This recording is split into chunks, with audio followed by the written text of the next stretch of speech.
everyone, and welcome back to Sunset Stories. I'm so happy you're here. It's raining outside, so I thought we could get somewhere cozy and snuggle up to listen to a story. Today I'm going to be reading Fern The Green Fairy by Daisy Meadows. So find somewhere safe and relax as I read to you. Chapter 1. The Secret Garden. Oh, Rachel Walker gasped in delight as she gazed around her.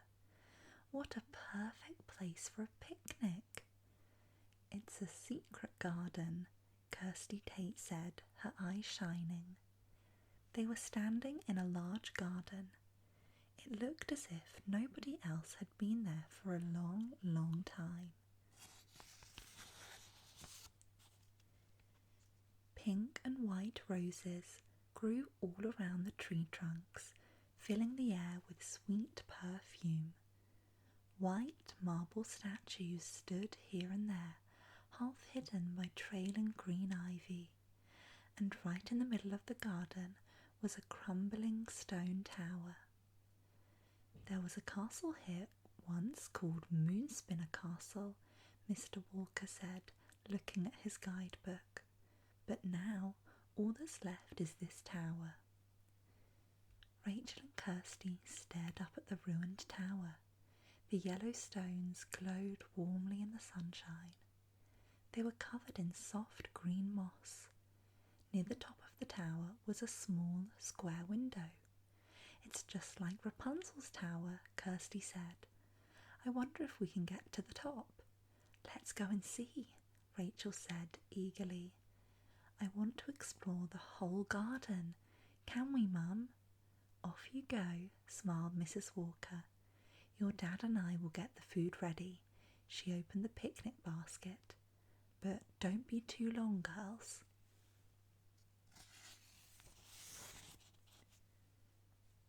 Rachel and Kirsty rushed over to the door in the side of the tower.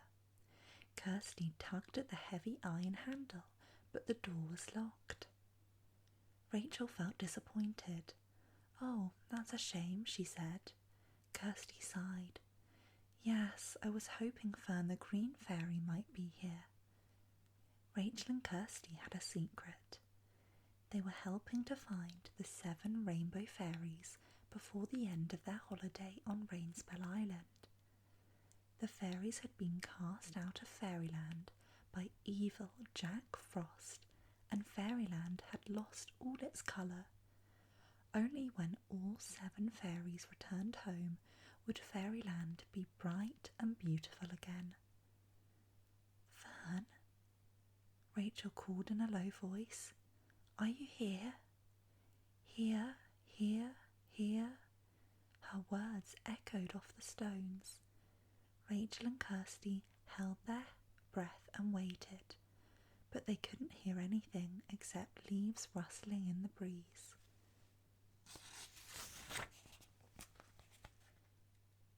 It's such a special place, Kirsty said. It feels like there's magic close by.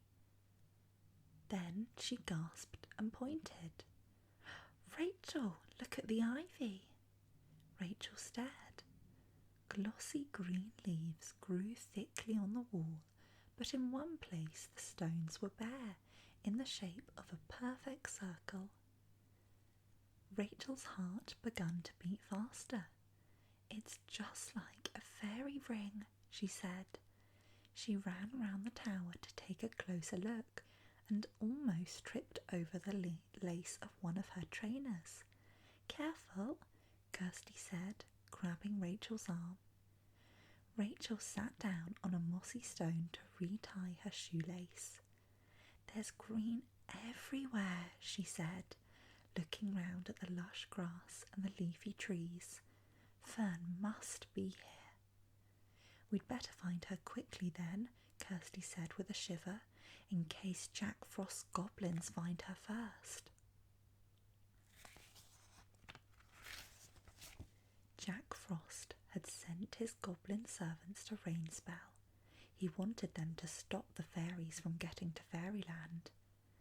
"Where shall we start looking?" Rachel asked, standing up again. Kirsty laughed. "You've got green stuff all over you," she said. Rachel twisted round to look. The back of her denim skirt was green and dusty. Must be the moss," she grumbled, brushing it off. The dust flew up into the air. It sparkled and glittered in the morning sun.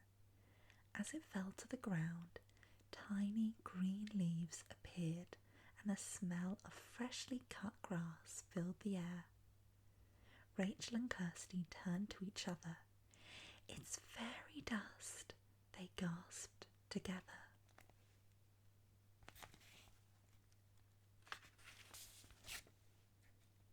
Chapter 2. Where is Fern? "Fern is here," said Kirsty. "Thank goodness I sat down on that fairy dust," Rachel said. They walked all round the tower, looking under bushes and inside sweet-smelling flowers. As they walked, they softly called Fern's name, but the green fairy was nowhere to be found.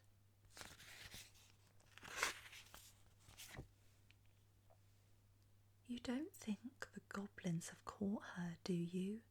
Rachel said, feeling very worried. "I hope not," replied Kirsty. "I'm sure Fern was here, but now she's somewhere else." "Yes, but where?" Rachel looked round the garden in despair. "Maybe there's magic around to help us," Kirsty said hopefully. She looked down at the tiny leaves.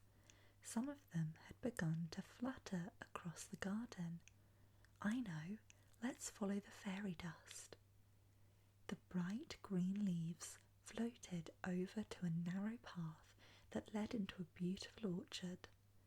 Rachel could see apples, pears and plums growing on the trees.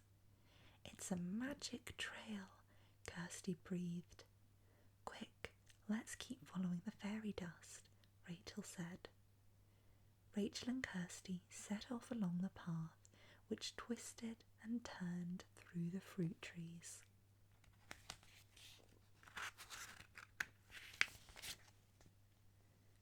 Suddenly, the path opened out into a large clearing. Kirsty's eyes opened wide when she saw what was in front of them. "It's a maze," she cried. The thick green hedges loomed above them, their leaves rustling softly. Rachel nudged Kirsty. "Look," she pointed. "The fairy trail goes right into the maze." "We'll have to follow it," Kirsty said bravely. The two girls followed the floating fairy leaves through the narrow entrance. Kirsty felt a bit scared as the fairy dust led them first one way, then another, between the green hedges. What if the trail ran out and they got lost in the maze?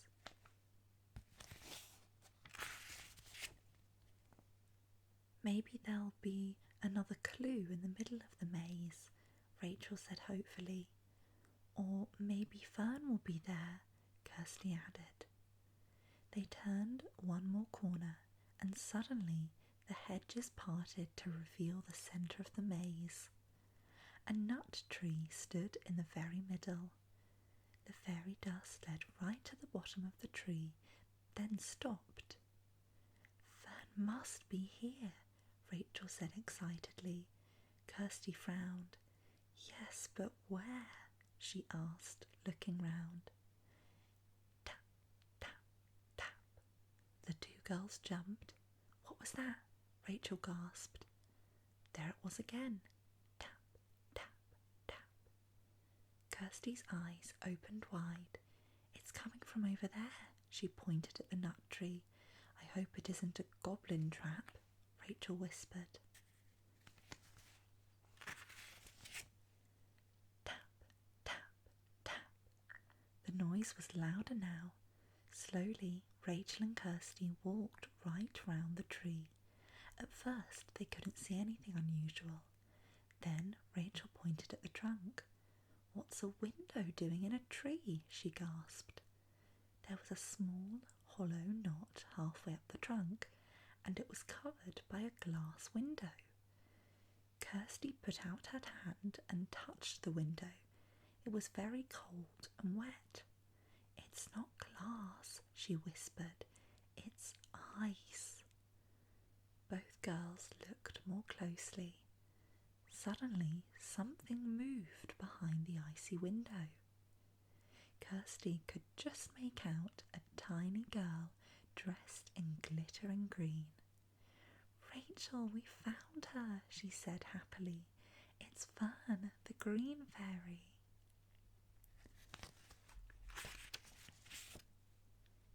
Chapter 3. Lost in the Maze. Fern waved to the girls through the sheet of ice. Her mouth opened and closed, but Rachel and Kirsty couldn't hear a word she was saying. The ice was too thick. Rachel looked worried.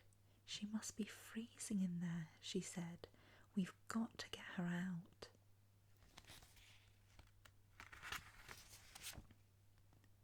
"We could smash the ice with a stick," said Kirsty.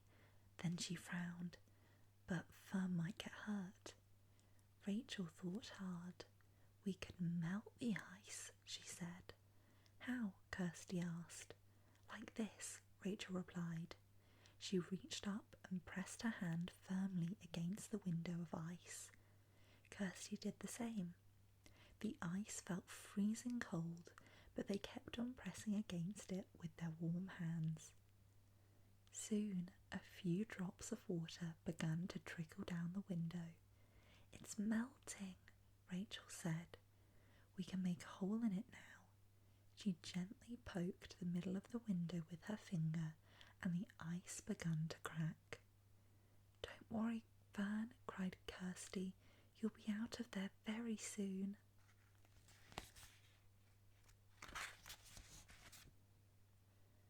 There was a sudden crack as the ice split open. A flash of sparkling fairy dust shot out, leaving behind a lovely scent of cut grass. And then Fern the Green Fairy pushed her way out of the icy window, her wings fluttering limply. She wore a bright green top and stretchy trousers, with pretty leaf shapes round her waist and neck. She had small green pixie boots on her tiny feet, and earrings and a pendant that looked like a little green leaf. Her long brown hair was tied in bunches, and her slender emerald wand was tipped with gold. "Oh, I'm so cold," the fairy gasped, shivering all over. She floated down to rest on Kirsty's shoulder. "Let me warm you up a bit," said Rachel. She scooped the fairy up and held her in her cupped hands. Then she blew gently on her. The warmth of Rachel's breath seemed to do the trick. Fern stopped shivering and her wings straightened out. "Thank you," she said. "I feel much better now."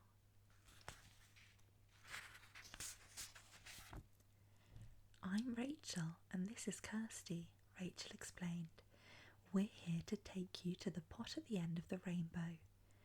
Ruby, Amber and Saffron are waiting for you," Kirsty added. Fern's green eyes lit up. "They're safe," she exclaimed. "That's wonderful."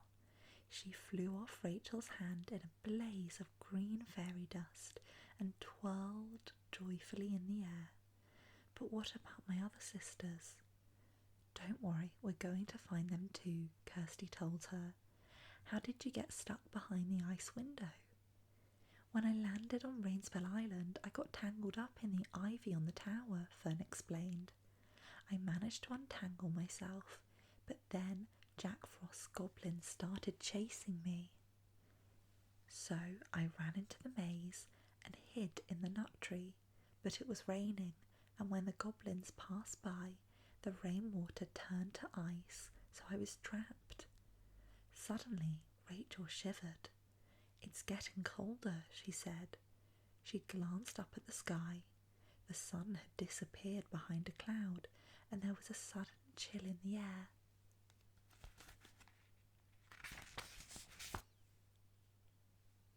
"The goblins must be close by," Kirsty gasped, looking scared. Fern nodded. "Yes, we'd better get out of this garden right away," she said calmly. "You know the way, don't you?" Rachel and Kirsty looked at each other. "I'm not sure," Kirsty said with a frown. "Do you know, Rachel?" Rachel shook her head. "No," she replied. "But we can follow the fairy trail back to the start of the maze." Kirsty looked around. "Where is the fairy trail?" she asked. An icy breeze was blowing all around them now. The green fairy leaves were drifting away and vanishing in front of their very eyes. "Oh no," Kirsty gasped. "What are we going to do now?" Suddenly they heard the sound of heavy footsteps coming through the maze towards them. "I know that fairy is in here somewhere," grumbled a loud, gruff voice. Fern, Rachel and Kirsty stared at each other in dismay. "Goblins," whispered Rachel.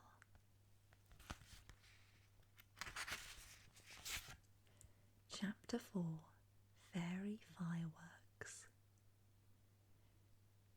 Rachel, Kirsty and Fern listened in horror as the goblins came closer.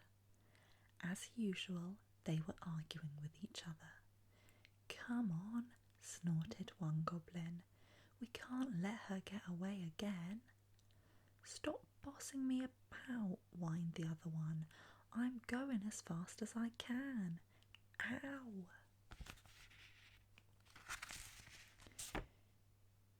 There was a loud thud. It sounded as if the goblin had fallen over. "If your feet weren't so big, you wouldn't trip over them," jeered the first goblin. "They're big enough to give you a good kick," the other goblin snapped. "Let's hide in the tree," Fern whispered to Rachel and Kirsty. "I'll make you fairy size so we can all fit under a leaf." Quickly, she shot up into the air and sprinkled the girls with fairy dust. Rachel and Kirsty gasped as they felt themselves shrinking down and down. It was so exciting. Fern took the girls' hands. "Let's go," she said, and the three of them fluttered up into the air and landed on a branch. Fat, brown hazelnuts grew on the tree as big as beach balls. Even the thinnest twigs looked like tree trunks to the tiny girls. Fern heaved up the edge of a leaf, which was as big as a tablecloth, and they all crept underneath.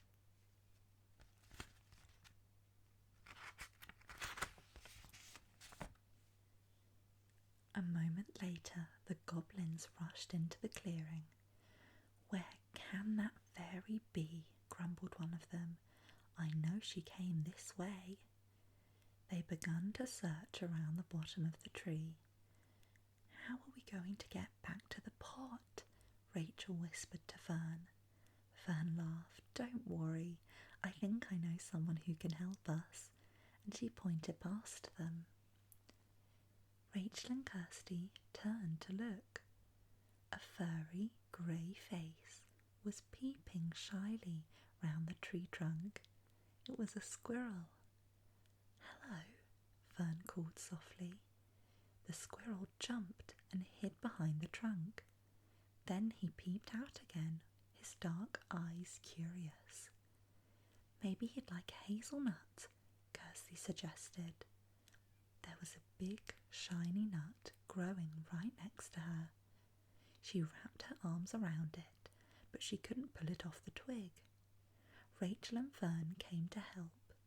All three of them tugged at the nut until it came off the branch with a jump.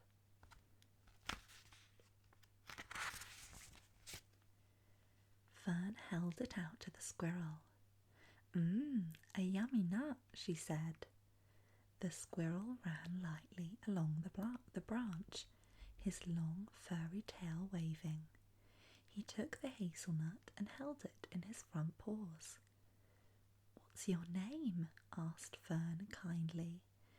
"I'm Fluffy," squeaked the squirrel between nibbles. "I'm Fern," said the fairy, "and these are my friends Rachel and Kirsty.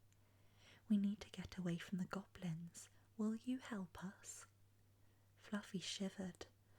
"I don't like goblins," he squeaked. "We won't let them hurt you," Fern promised, stroking his head. "Can you give us a ride on your back? You can jump from hedge to hedge much better than we can. We have to get out of the maze." "Yes, I'll help you," Fluffy agreed, finishing the last piece of nut.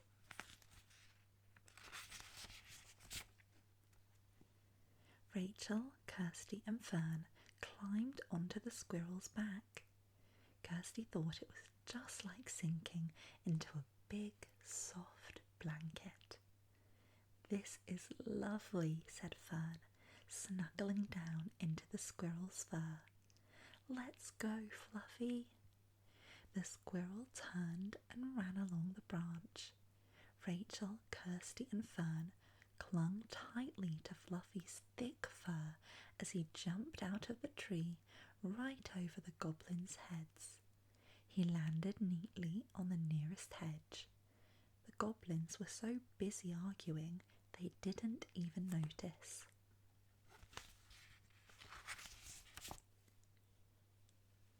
Fern leaned forward to whisper in the squirrel's ear.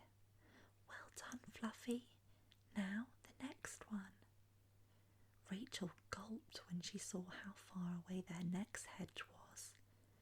"Maybe Fluffy needs some fairy magic to help him," she said. "No, he doesn't," Fern replied, her green eyes twinkling. "He'll be fine." Fluffy leaped into mid-air. He sailed across the gap and landed safely on top of the next hedge. Rachel and Kirsty grinned at each other. This was so exciting. It was a bit bumpy, but Fluffy's fur was like a soft cushion. The squirrel was moving so fast, it wasn't long before they had left the goblins far behind. "Here we are," Fern said at last, as Fluffy reached the edge of the maze. "Now which way do we go, girls?" Rachel and Kirsty looked at each other in dismay. "This isn't the way we came in," Rachel said, "and I don't know the way back to the pot. Do you, Kirsty?" Kirsty shook her head.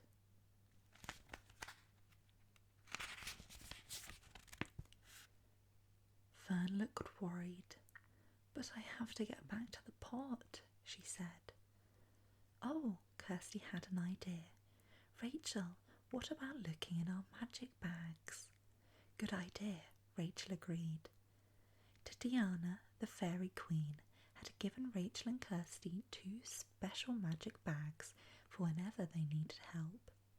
The girls took the bags with them everywhere. Fluffy scrambled down the hedge to the ground, and Rachel, Kirsty and Fern climbed off his back. Kirsty opened her rucksack and looked inside. One of the magic bags was glowing with a silvery light. "I wonder what's inside," she said, reaching in. She pulled out a thin green tube covered with sparkling gold stars. "It looks like a firework," Rachel said. "That's not much use, is it?" "It's a fairy firework," said Fern excitedly. "We can shoot it into the sky, and my sisters will see it from the pot. Then they'll know we need help." "But what about the goblins?" Rachel asked. "Won't they see it too, and then know where we are?" Fern looked serious. "We've got to take the risk," she said. Kirsty stood the firework firmly in a patch of earth. Then she and Rachel moved away from it. Fern hovered over the firework, her wings fluttering. She touched the top with her wand and quickly flew back to the girls. Rachel and Kirsty held their breath as the tube caught light. Suddenly, with a loud fizz, the whole firework shot upwards, trailing bright green sparks behind it. It climbed higher and higher into the sky until it burst in a shower of emerald stars. The stars spelt out the words, "Help, we're lost." They twinkled brightly in the darkening sky before fading away. "We won't have to wait long," Fern said. "Help will come very soon." Rachel and Kirsty wondered what was going to happen. How could the fairies come to their rescue? They weren't supposed to leave the clearing where the pot was in case the goblins found them. Suddenly there was a rustle of leaves behind them.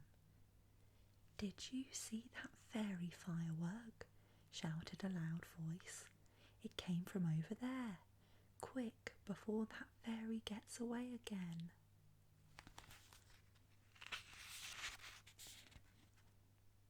Chapter 5. Hedgehog Help. Rachel and Kirsty stared at each other in alarm. Fluffy looked scared too. The goblins were on their trail again. "They're coming towards us," Rachel whispered as the voices got louder. "Don't worry," Fern said, smiling.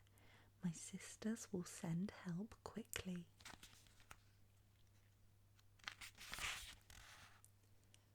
Then Rachel spotted a line of golden sparkles twinkling towards them through the fruit trees. "What's that?" she whispered. "Is it goblin magic?" Kirsty asked anxiously. Fern shook her head. "They're fireflies. My sisters must have sent them to show us the way back to the pot." Suddenly there was another shout from inside the maze. "Look, what are those lights over there?" "The goblins have spotted the fireflies," Rachel gasped. "Quickly, Fluffy," Fern said as they climbed onto the squirrel's back again. "Follow the fireflies." The golden specks were dancing away through the trees. Fluffy scampered after them just as the goblins dashed out of the maze. "There's the fairy," one of them shouted, pointing at Fern. "Stop that squirrel." "Come back," the other roared as Fluffy ran off.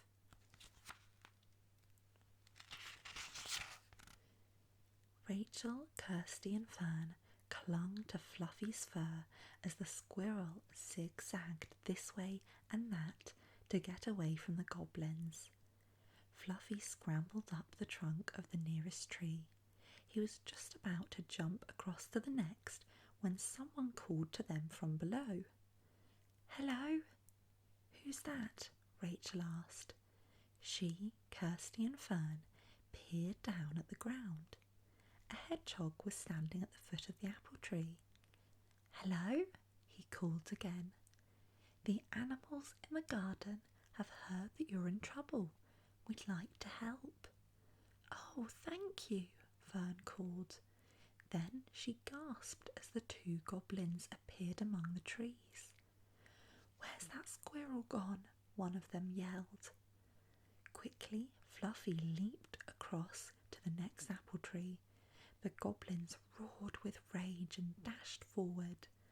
At that very moment, the hedgehog curled himself into a ball and rolled right into their path. Rachel thought he looked like a big, prickly football.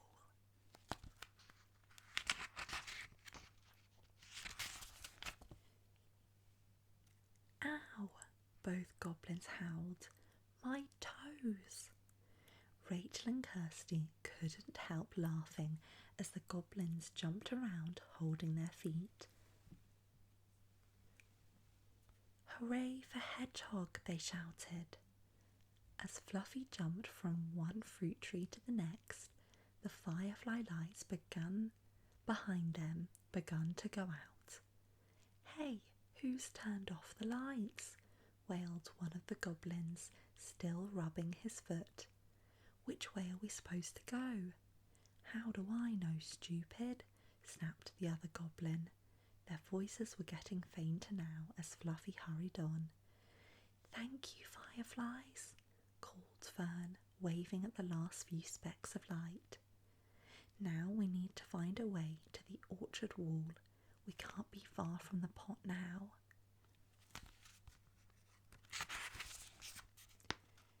"I can help you," a small voice whispered. A fawn was standing at the bottom of the tree. Her golden brown coat was short and silky, and she stared up at them with big brown eyes. "You mean you can show us the way?" Kirsty said. "Yes, I can," the deer nodded, twitching her little tail. "I can show you a shortcut." She trotted off through the trees on her long legs. Fluffy followed her, leaping from branch to branch above the little deer's head. Rachel could hardly breathe for excitement. She was riding on a squirrel's back, being shown the way to the pot at the end of the rainbow by a fawn. A few moments later, they reached the brick wall which ran round the outside of the orchard. Fluffy leaped up to the top of the wall, and Rachel and Kirsty looked eagerly ahead of them. On the other side of the wall was a meadow, and beyond that a wood. "Look!" Rachel shouted. "That's where the pot is."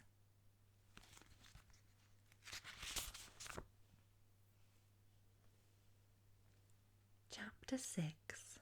Flying High. "Thank you," Rachel and Kirsty called to the baby deer. She blinked her long eyelashes at them and trotted away. A blackbird with shiny, dark feathers was sitting on the wall a little way away. He hopped over to them, his head on one side.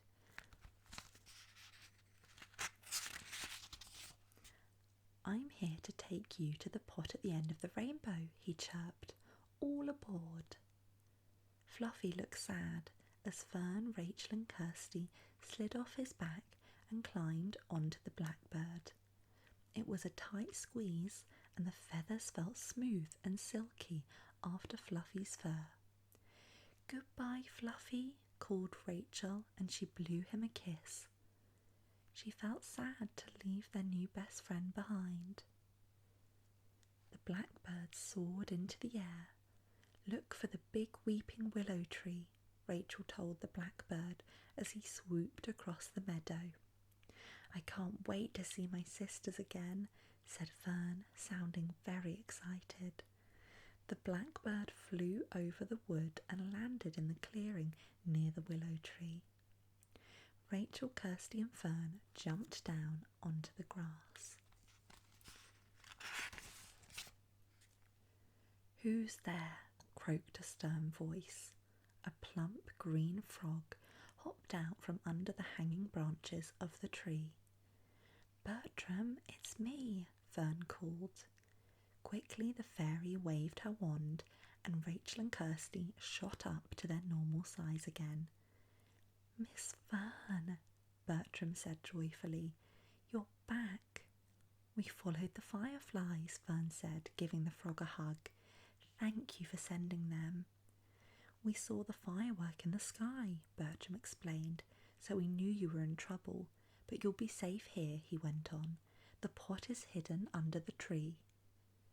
Rachel and Kirsty hurried over and pulled aside the long branches. The pot at the end of the rainbow lay there on its side. Suddenly a fountain of red, orange and yellow fairy dust whooshed out of the pot. Ruby, Amber and Saffron flew out, looking very excited. A big queen bee buzzed out behind them.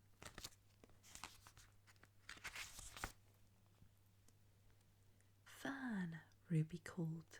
You're safe. It's so good to see you. Rachel and Kirsty beamed as they watched the fairies hug each other. The air around them fizzed and popped with red flowers, green leaves, tiny yellow butterflies and orange bubbles. We've really missed you, said Saffron. Beside her, the bee nudged her with a tiny feeler. Oh, sorry, Queenie, said Saffron. This is my sister, Fern. Queenie buzzed. Hello. How did you get back so quickly? Asked Amber. We only sent the fireflies a little while ago. Our woodland friends helped us, Fern said. She waved as the blackbird flew off. Especially Fluffy the squirrel, she sighed.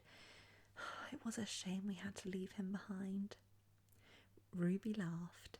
Who's that then? She asked, pointing at a tree on the other side of the clearing.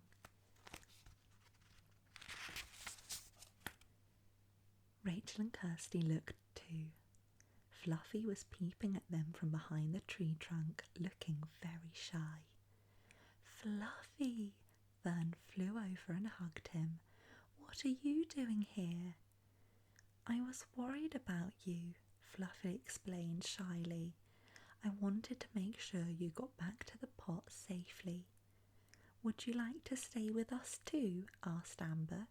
You could live in the willow tree, couldn't you? Yes, please, squeaked Fluffy. Ruby turned to Rachel and Kirsty. Thank you again, she said. I don't know what we'd do without you. Fern fluttered lightly onto Rachel's shoulder. One of her wings brushed softly against Rachel's cheek like a butterfly. We'll see you again soon, won't we? Yes, of course, Rachel promised. Only 3 more rainbow fairies left to find, Kirsty added. She took Rachel's hand and they waved to the fairies before running out of the clearing. We'd better get back to your mum and dad, Rachel. They'll be wondering where we are. Good idea, Rachel laughed. We better hurry back before my dad eats all the picnic. And that's that. Thank you so much for listening. I absolutely love reading these stories.